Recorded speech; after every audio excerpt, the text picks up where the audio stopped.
with Jenny Critchlow. Morning, everybody. It's your Monday morning podcast with me, Jenny Critchlow. Why now? It's Monday, the 9th of December. And how are you doing in there? Hopefully, if you've been following these podcasts, you've spent the last few weeks beginning to notice. And that's my invitation to you at the moment, is simply to begin to notice. And we began with noticing the world inside of ourselves. So the whole point of this journey is that we understand that while for most of us how we want to bring about change and how we want to feel better and how we want things to be well in the world is that we do something externally in order to make things outside of us better so that we can feel better inside. And in my perception and experience, which is the only place I can talk from, actually the entire opposite is true. It is only by changing the internal landscape inside of us that we can see the external landscape differently. And through that comes more vision and more ability maybe to see where things can be improved outside of us when the inside of us is no longer at war. So if you've been noticing your internal landscape, the first week we were looking at what does our internal voice tell us? What kind of person are we to live with ourselves? What am I like to live with? What's going on in there? And, looking at the stories we tell ourselves, the names we call ourselves. Remember we had that really rubbish roommate that wasn't very tidy and said lots of nasty things. Well, sometimes that's what it's like to live inside of us.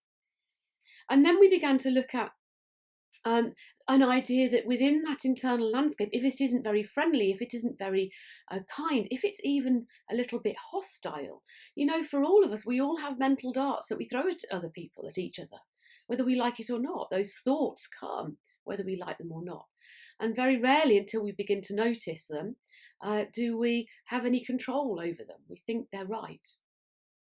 And so then we began to look at how that went on in relationship. Do you remember we talked about we are 50% of every relationship that we have, only 50%, but 50% of it, whatever that relationship is, whether it's someone you wave to over the gate once a morning or once a year, or it's someone you live with, you are in charge of 50% of that relationship, and that 50% is your internal landscape.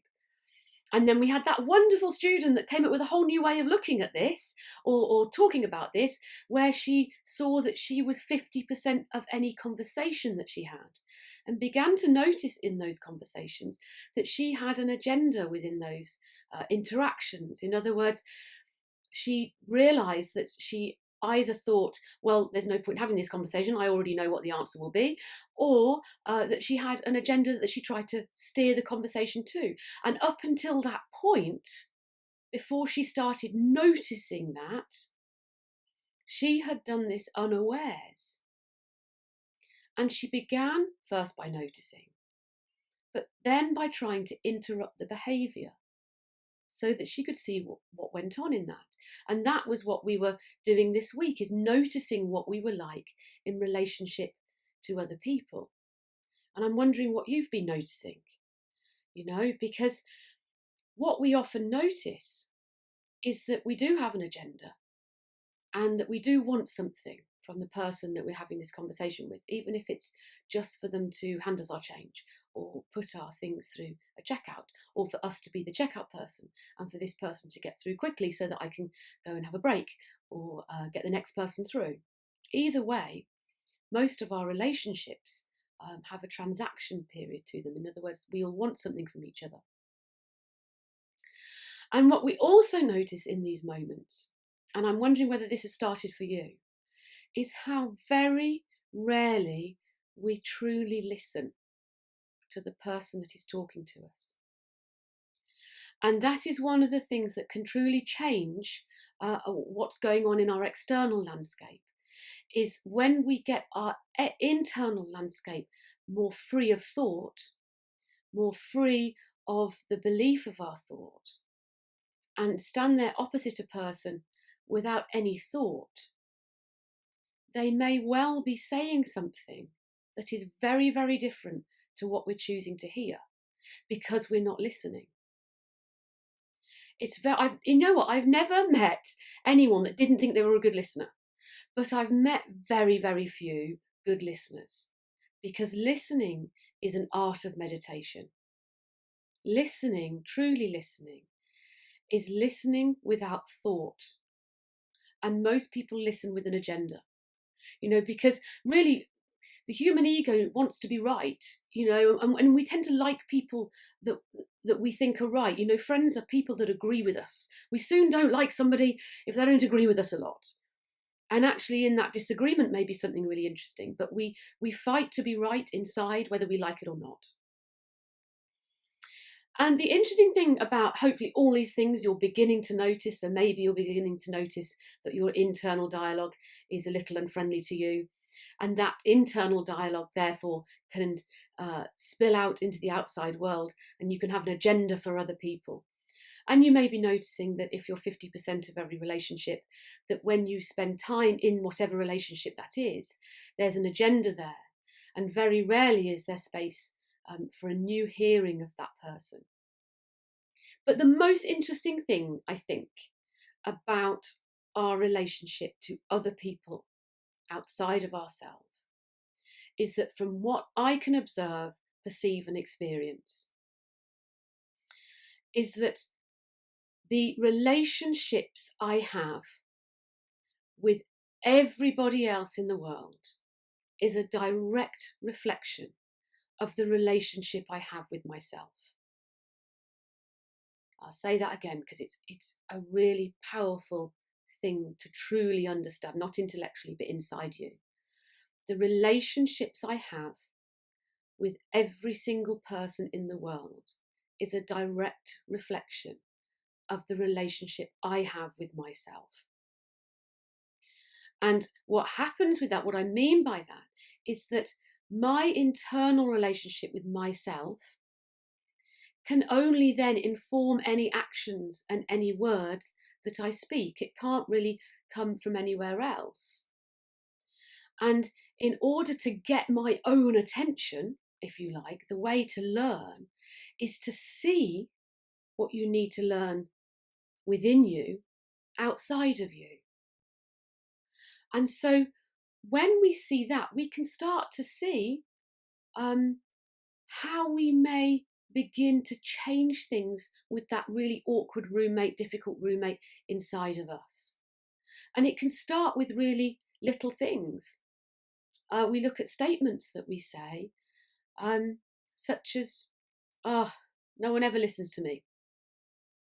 And one of the most powerful things we can do with statements like that is to make it what I call an I statement. So rather than "no one ever listens to me," if we're looking at our internal reflection, it would be "I never listen to me." And really giving that sentence some space. Do I listen to me? Well, first of all, if when you started this podcast and I invited you to notice the roommate within and you began noticing it, then if that's the first time, maybe you don't listen to you. Maybe I don't listen to me. Because if we did, wouldn't we notice all the terrible things and the terrible dialogue about ourselves that we said all the time?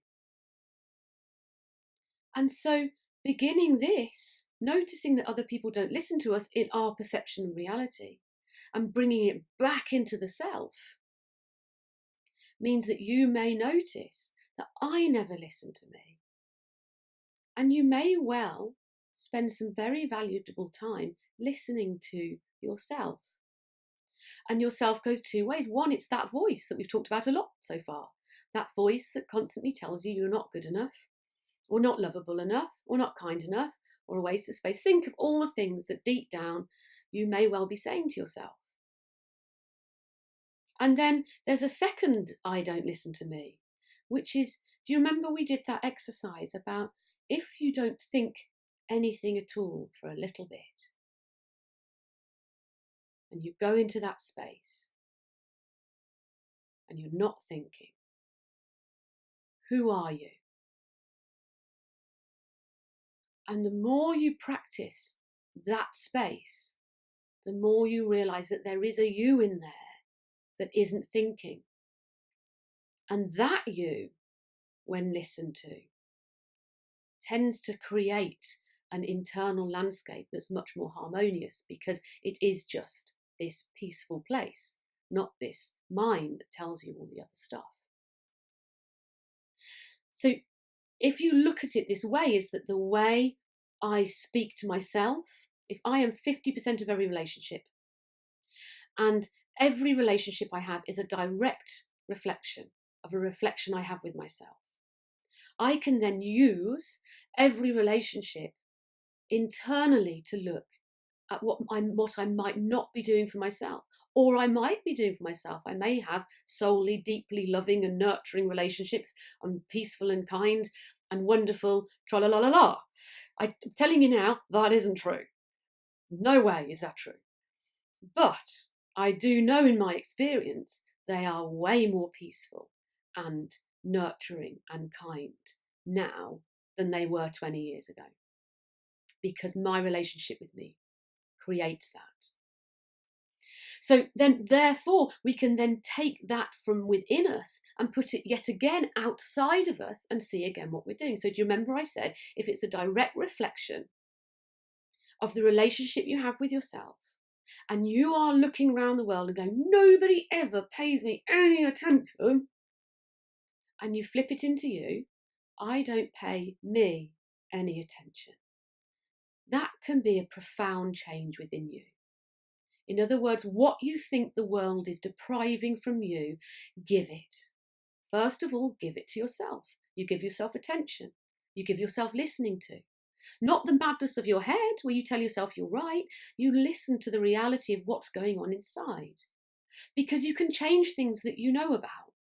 If you don't acknowledge it, you can't change it.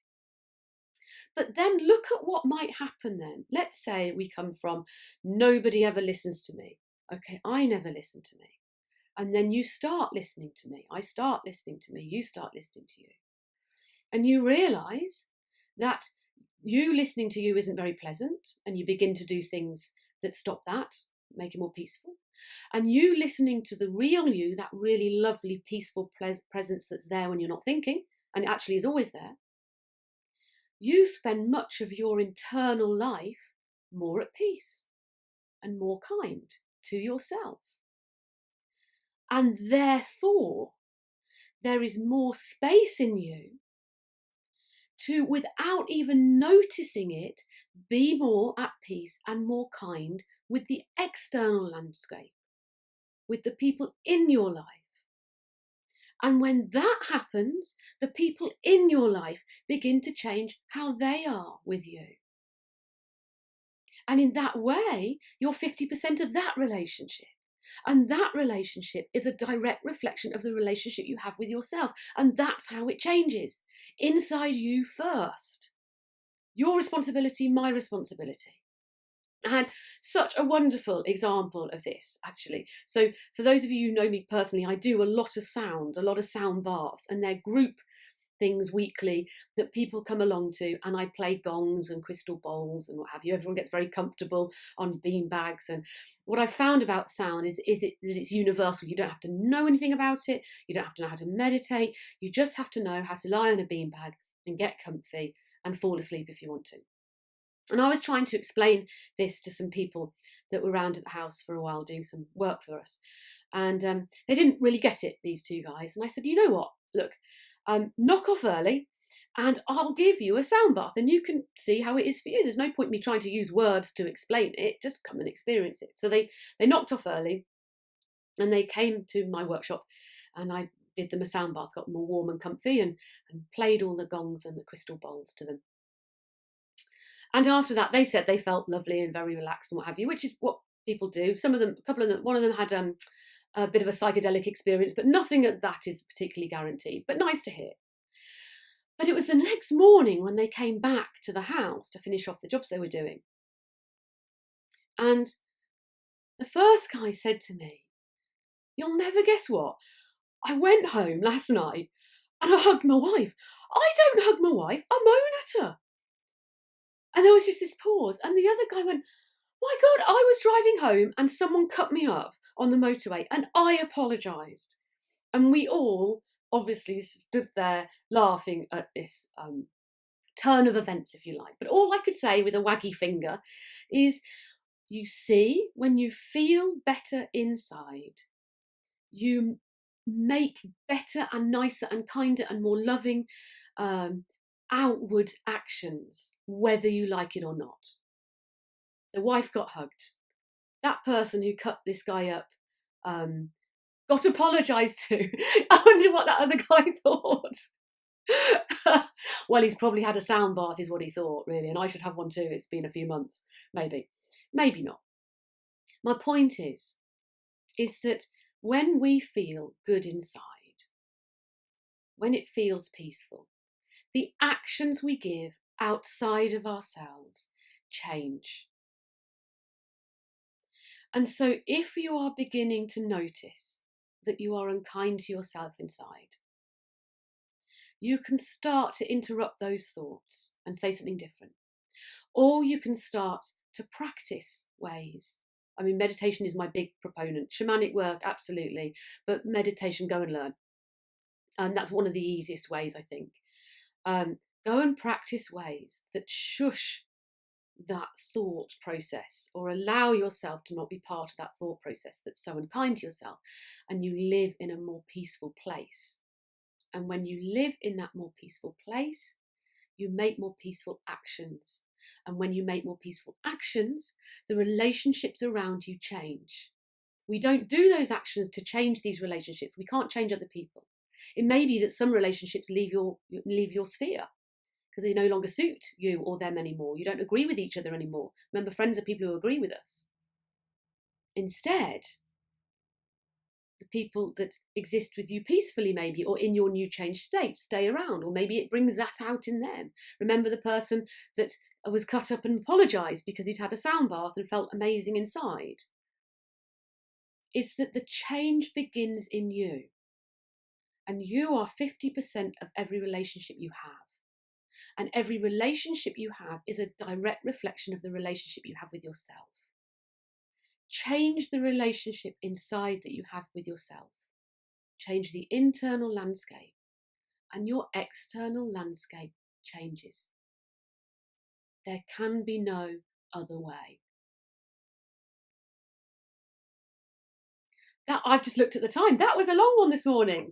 I got lost in all my joyous bringing to you of sound bath anecdotes. I'll let you go for this week. I'm very much looking forward to joining me next week, or me joining you. Have a lovely week. I invite you to continue to notice yourself with compassion and allow yourself to be as loving and as kind and as beautiful to yourself as you can. And I will see you next week. Looking forward to it already.